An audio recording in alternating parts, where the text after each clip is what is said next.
আহারে আমি যখন মাদ্রাসা বন্ধ দিলাম সেদিন ঢাকা সাভার এলাকায় আমার মাহফিল ছিল। মাহফিল শেষ করে আমি রাত্রিবেলায় মাদ্রাসায় এসে ঢুকলাম, তখন 3টা সাড়ে 3টা বাজে।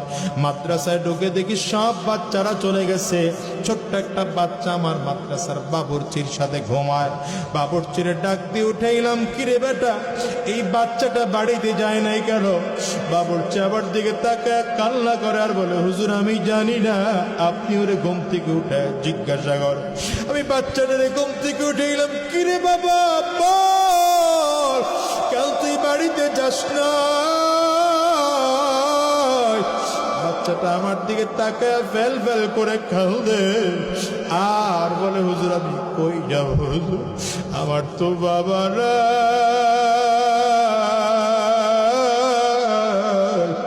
হুজুর আমার মা থাইকা আজকে নাই, আমি কার কাছে যাব, বাড়িতে যাব না। আমি বলি বেটা খুলে বল। বলে হুজুর আমার আব্বা অনেক আগে বিদায় হয়ে চলে গেছে। বাবা বিদায় নেওয়ার পরে মা আবার আরেক জায়গায় বিয়ে বসছে। ওই বাড়িতে গেলে আমার নতুন আব্বু আমারে মোটেও আদর করে না, আমারে ধমক দেয়, মার দেয়, আমারে মোটেও আদর করে না, ভালোবাসে না। আমি কিছু খাইতে চাইলে খাইতেও দেয় না। আমি আর বাড়িতে যাব না, বাড়িতে যাব না।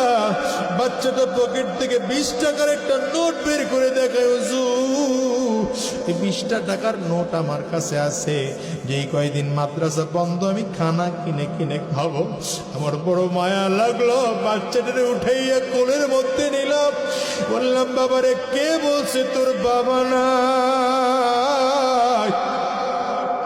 এটা আমার দিকে তাকাইয়া দেখ, আমি তোর বাবা।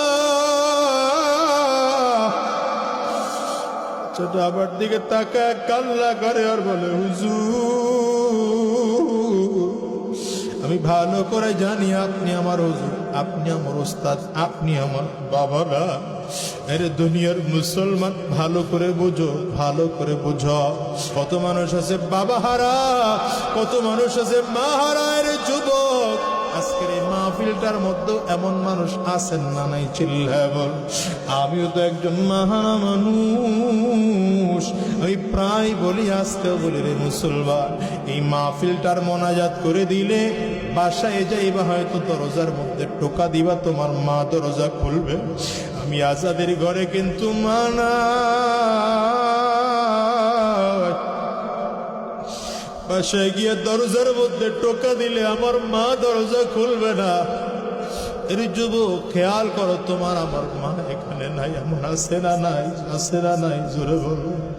আজকের এই মসজিদটার মধ্যে এমন লোক খুঁজলে পাওয়া যাবে যাদের বাবাও নাই, যাদের মাও নাই।